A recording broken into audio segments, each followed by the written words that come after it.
congratulations to the award recipients this evening. Those were some of the most beautiful award presentation speeches I think I've ever heard. And I'm particularly sorry I did not know the gentleman, the irascible gentleman, that was talked about a few moments ago. I want to start by congratulating the Bernie Sanders representative. I think he told a powerful story about why he's made the choice that he's made in this election.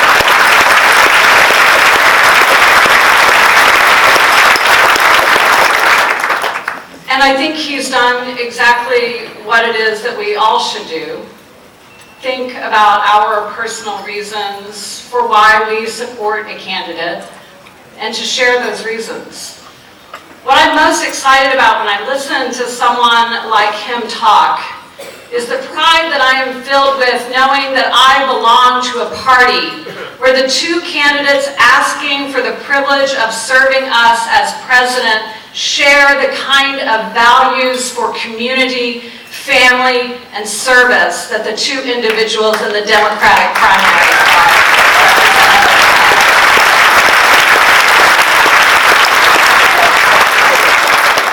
And like our prior speaker, I would like to share my very personal reasons for why Hillary Clinton is my choice for our next president.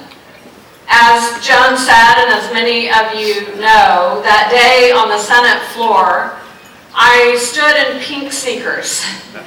And those pink sneakers had a story to tell about the journey that brought me there. Just as they served me in telling the stories of so many thousands of people on the Senate floor that day who were hoping to have a voice that would speak for them. When I was a very young woman, when I was only 10, my parents were divorced and my 9th grade educated mother became the sole support for 4 children. And we went from being a middle-class family to a family that was thrown almost overnight into poverty. We had no health insurance. We didn't have much of anything, but we had a mother who loved us and believed in us. No one in my family had ever gone to college before. We had no role models in that regard. But we did the best that we could. And when I was 18 years old, I found out that I was expecting my first child, my oldest daughter, Amber, who is now expecting my first grandchild. I'm very happy about.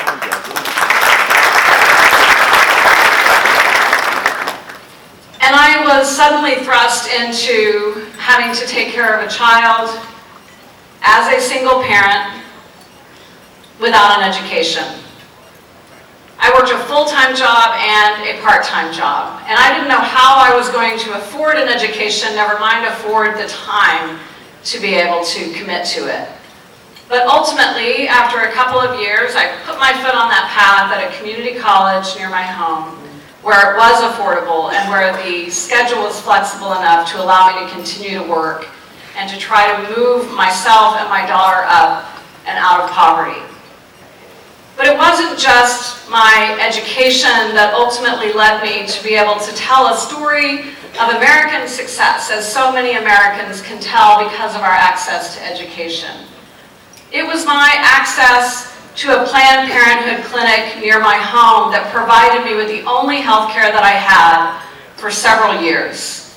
And it was because of that clinic and the incredible counselors there, the family planning counseling that I received, the contraceptive care that I received, and the well woman exams that I received, that allowed me to plan when and whether to have another child. I am sure to this day that without that support, I likely would have found myself expecting another child. And my dreams and hopes and aspirations for building a future for myself and my daughter would not have been realized. When I look at Hillary Clinton, I think about the fact that she has her own shoes, her own stories to tell about the journeys that those shoes have taken her to. And I know that Hillary has spent over 2 decades of her public service life listening to, sharing, and fighting for the stories of so many people that she has met along the way. When I was a very young lawyer, I had just graduated from law school, Hillary Clinton was our First Lady, and she was the first person that gave me the inspiration to stand up and take notice of what a person in public service was doing. She was fighting for universal health care. And she was fighting for universal health care in the face of the kind of criticism, scrutiny, pushback that only Hillary Clinton can tell. I remember vividly being offended as a young woman when I heard people say, "Doesn't she know her place? What is she doing getting involved in policy? She's the First Lady, she ought to be hosting social affairs at the White House." But she put her head down and she worked on that, not for any self-acclaim or glory, and certainly not because she was in political office or was gearing to run for one, but because she cared so deeply and understood from hearing the stories of so many families what it meant not to have health care as a right, and for those few who only had it as a privilege. In that moment, she became my first political hero. But then she did something else that was really extraordinary as First Lady. And I remember this vividly, too, for all those young ladies out there who didn't have the chance to experience and witness the Hillary Clinton that I saw back then.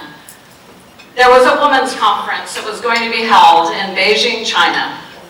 And Hillary very much wanted to be a part of that. She wanted to speak from her own personal experiences about what it means to be a woman in this world and to share her understanding of the challenges that come with that.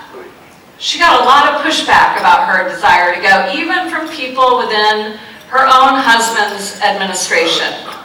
And I remember on those Sunday morning shows a great deal of criticism saying she ought not to go. This was not her place. This was not a good idea. She might actually jeopardize some relationship that America had with China. But committed as she was to speaking on behalf of women's rights, Hillary Clinton went. And not only did she go, but she went into a country that was absolutely, unequivocally hostile to women's rights, freedoms, and opportunities. And she spoke as bravely as anyone I have ever heard on behalf of why women's rights must be understood in the larger umbrella of human rights, and that we cannot be truly successful as a country or as a world if we do not allow women the opportunity to be equalized. Her words were powerful.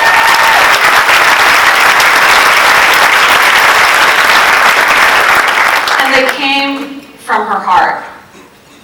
So in those two instances, that fight for health care, which I didn't have the privilege of having, and that fight for women's access to reproductive care and other freedoms that would help us to realize equal opportunity, I knew that Hillary Clinton was fighting for me. And you know what? She wasn't an elected official. She was doing what Hillary Clinton has always done. She was standing up for her beliefs and for people who needed a voice.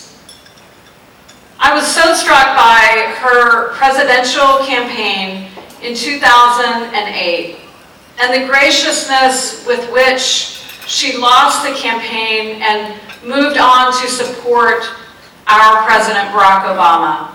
And I was so impressed with what I saw her do, which we've seen her do time and time again, and that is when she gets knocked down, to get right back up and to keep on fighting on behalf of the values and the people that she cares so deeply about. Her service to us as Secretary of State was incomparable. And in 2009, as Secretary of State, when I saw her testify before a hostile congressional committee, the House Foreign Affairs Committee, and I witnessed a congressperson speaking to her as sometimes only Hillary Clinton is spoken to, without a great deal of respect. I observed her response to his questioning about the administration's support for women's reproductive rights around the globe. And with tremendous respect, Hillary Clinton answered him. But then she proceeded to unequivocally, intelligently, and passionately lay out why supporting women's reproductive freedoms around the globe is such a very important thing. These things mean so very much to me as a woman who has faced these issues myself. But Hillary is so much more than just a woman who is speaking on behalf of women or women's issues. There is a reason that she did as well as she did in South Carolina this evening. There is a reason that she is going to do as well as she's going to do in Texas on Tuesday. And that reason is because people in the South, we have long and strong memories of our experiences watching Hillary Clinton fight on behalf of so many of the values that are important to each of us. We have watched her fight for voting rights, and I can tell you, when you live in a state like Texas, you know what it means to be on the receiving end of hostility to voting rights. She has fought for criminal justice reforms in a very real and meaningful way. She has unequivocally supported sensible gun laws to stop the ridiculous gun violence in this country, and so many, many other things. Hillary was interviewed recently and asked a very simple question: why do you want to do this? And she didn't give one of those canned political answers that you expect from a politician. She paused and she gave a lot of thought before she answered. And she said, I want to see this country return to a place where we show that we care about each other, where we actually work on the fact that we ought to be loving each other. And I knew listening to that when we make Hillary Clinton our next president, we are going to bring someone into that office who not only is going to fight for us from her very, very core on so many of the things that matter, because she's lived a life full of understanding about those issues, but she is going to guide us and hopefully change the framework and the dynamic of the way we talk to each other in the political arena. That night of my filibuster in Texas, I failed. I failed to get that bill past the midnight deadline. I was ultimately stopped. The filibuster was called to an end on a point of order at about 11:45 that night. And one of my sister Democratic senators stood up in frustration. She'd been trying to get the attention of the chair. He wasn't recognizing her, and she shouted out, "At what point is a woman's voice to be heard over those of her male colleagues in the room?" And when she said it, the gallery that had been filled with people all day, the people who were standing in the Capitol that was filled to capacity, who were still there, and the people standing outside the Capitol because it was so full they couldn't get in, they all erupted in one solid voice of frustration and the understanding that their voices had real power. They got that filibuster successfully over the midnight deadline because the Secretary of the Senate could not take the vote. They were screaming so loudly. And I have to tell you that as I was standing in that moment, and it was a very emotional moment for me, I knew that I'd had an incredible privilege all day to share the stories of people who needed a voice. But in that moment, those voices were there for me in the most powerful, incredible way, and they were there for each other. Hillary Clinton's voice has been there for me and for people in this room for as long as I can remember. And it's time for us to use our voices to be there for her. God bless you all. Thank you so much for having me.